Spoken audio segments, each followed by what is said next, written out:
Truth to be told, I never know what to expect when I circle up with Studio 5's favorite group of guys, but that's half the fun, right? The What's He Thinking guys give us a chance to get a male perspective on everyday life. Radio host Frankie Corrigan, comedian Stephen Jones, and English teacher Sam Beeson are here to weigh in on some topics that we're curious about. As the female kind, how are you, men? Super! You rolling in here in your flip-flops, your summer calves. I love it. I love it. You guys ready to jump in? Yeah. Let's do it. There's an eerie silence over there. I'm not quite sure what that means. I'm not used to. Today. We're listening. For once. Okay, so our first topic, say what you mean. A commercial for the City Double Cash credit card. It's getting some laughs. It shows two neighbors saying what they actually mean to each other, not something that we typically do in casual conversation, especially as females. Check out the commercial to see what I mean. Oh, yeah. Hi. Oh, hi. Welcome to the neighborhood. I brought you this pie to see if you're weird. Wow, that smells intrusive. It is. Did you want to come in, maybe snoop around a bit? That's why I'm here. Wouldn't it be great if everyone said what they meant? Oh, I smell onions.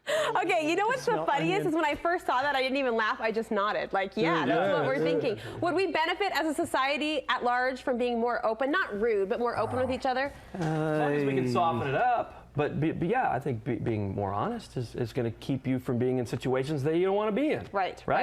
I just got back from Australia picking up my son from his mission. It's fun. Is he home? Yeah, he's home. Oh my gosh. Buzz, yay! Anyway, we were the stewardess came up the aisle and she told the people right in front of us. By the way, flight attendant. What did I say? Not the pilot? stewardess. That's so politically Please correct. be PC around here. Anyway, they came up and they said, your seats have been double booked, and so you'll need to leave now. And they went, okay. And they got up and left. And I'm like, wow. I think if that was happening in America, there'd be a fight. It was just in Australia. But what people like when they're honest, they like you to be serious. They don't want you to sugarcoat it. They don't want you to put on like a fake plastic smile and tell you. But she was very serious about a serious issue. So yes, we should be more honest, but you gotta act like it's serious too. Well, that gets down to authenticity. You've got to be genuine. Yeah, you got to be genuine. That's the word. If it's a serious genuine thing. Be genuine. Has anyone ever been too honest with you, too real with you in a way that's hurt your feelings or offended you? Usually it's because of a rule that they are beholden to, and they're like, listen, you got to, you're like, you realize that's stupid, right? Like, you can't wear flip-flops to teach school. It's like, you realize that's stupid, right? You're like, that's the rule. And you're like, whatever. No flip-flops. Exactly. Come on, people. What about you, Steven? But I'm from the South, so I just came back, actually. I was in Florida just a couple days ago, and everything is pretty genuine. I mean, not that it's perfectly that way, but there's definitely demographics in different areas, and I feel Utah is very indirect. And I've struggled a little bit sometimes where I'm just straightforward, and it's not like I'm even trying to be like offensive. Right. And it's just like, or even on the receiving end, it's like that too. But do you think men can be direct with men? I was going to say that. Yeah. Yes. Oh my goodness. I can just, you can tell your buddies one thing, but if you say it to a girl, it's like, yeah. Well, it's a little bit more black and white with men and women, I think. Yeah, I agree. I just had this conversation with my wife Tammy the other night. We were talking about something. But and I said, I'm sorry that I'm more blunt, but I'm just telling you without being emotional. Sure. Without and that's where she was like, well, what's wrong with having emotions? I'm like, nothing, but you wanted my opinion on this, and I'm giving it to you, and you don't like it.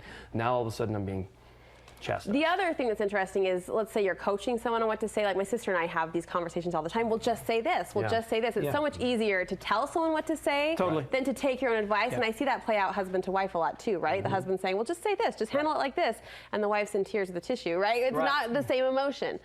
Okay, I liked that. Good thoughts. We could talk about it more, but gosh. Deep. Good. Let's move to topic number 2, a little lighter. Should husbands flirt with their wives? So apparently there's a book written for couples called The Flirting Bible. It's a course in flirting to help couples rekindle and spark their relationships. So flirting in general, it's easy to do when you're dating, right? And the hormones are raging. But when you're married and you're in this settled, more committed relationship, do you think the flirting could be upped a little bit? I thought when I saw this, I'm like, doesn't everybody? You still flirt it out? I got to keep it clean because this is a family show, but that's how families get started. But we do the texting thing if she's at work, or of course. I mean, you keep it going. Yeah. But you're 4 years in? 6. 6? Whoa, what? that went fast. Well, hey, wait, are we 3? Wait, total really? 6. Yeah, 6 6 years years that we're in. together. Okay. 3 years married. All There you right, go. and still There you keeping go. the love alive. I love yeah. that. What about you, Stephen? Flirting in marriage. I think that, like, you even bring it up that it's sexual. I don't think that flirting is even always sexual. I think that flirting is more to it than that. I mean, I think you can be strategic too. It's more really just I don't know. I don't really have that much of an opinion on it, but I definitely need to up it for sure. You could up your game. Maybe, I could up it up. maybe a good example of that is, when you go to parties and you see people that you haven't seen in a while, and you separate, you and your spouse separate. You talk to someone, they do. But sitting by your spouse and talking to them is a form of showing them respect. And we just had a party just recently, and it was just fun to sit next to her and make fun of everyone else. Just kidding. I'm totally kidding. But to be a couple in that social but it is setting. fun. It is. That's flirting, though. It is, though. It's where it's like, I care about you. And let's talk, because we're both very social creatures. My wife and I are very social people. We'll separate off at a party and things, but sitting next to her is so much more fun. Do you appreciate it when your wife flirts with you? Makes the extra effort to be a little flirtatious for fun? Yeah. Oh, yeah. Sure. Okay, easy enough. Across the board. Yes. All right, final topic. Have you seen this? A mom in Ireland recreated Beyonce's Instagram post showing off her newborn twins, Sir and Rumi. Oh my gosh. First of all, am I the only one that thinks the Beyonce post is so ridiculously weird? It's like, where are the babies? So I can't even see them. Weird, but check that out. The best of the shoes. Look at the shoes.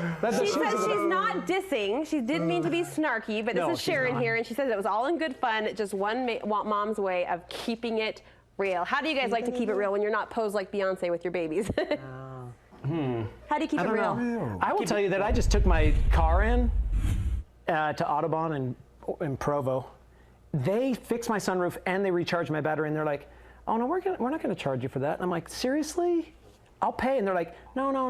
And I love, maybe in a business setting, it's so nice when someone's like, they could have easily said, "Hey, your car's been here for 3 days and we're charging you this much." But that's keeping it real in an honest way. That's the best. When you work with someone, honesty in your business. So maybe that's the thing, is you keep it real in your business, and you'll always have people coming back to you. Those loyal customers. Yes. And then those customers will talk about you on TV, and it definitely works out. Frankie, keeping it real. Well, your appearance, I think, with because I tried it years ago, and it was more of on the show, the radio show. I dyed my hair a couple of times, like early on, like 20 years ago.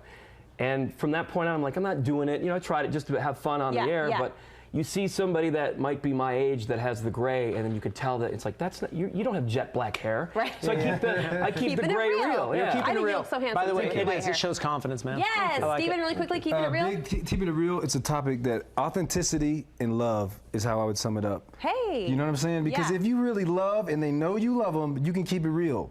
And I think that's the key to it. Will you text that to me? Can I just drop that mic? Can I drop that mic? Can I drop that? I'm here to tell you, Matt Townsend and Dr. Liz are somewhere out there clapping, giving you a standing saying. ovation for what you just said. He's Mr. Keeping It Real. Nice, I love it.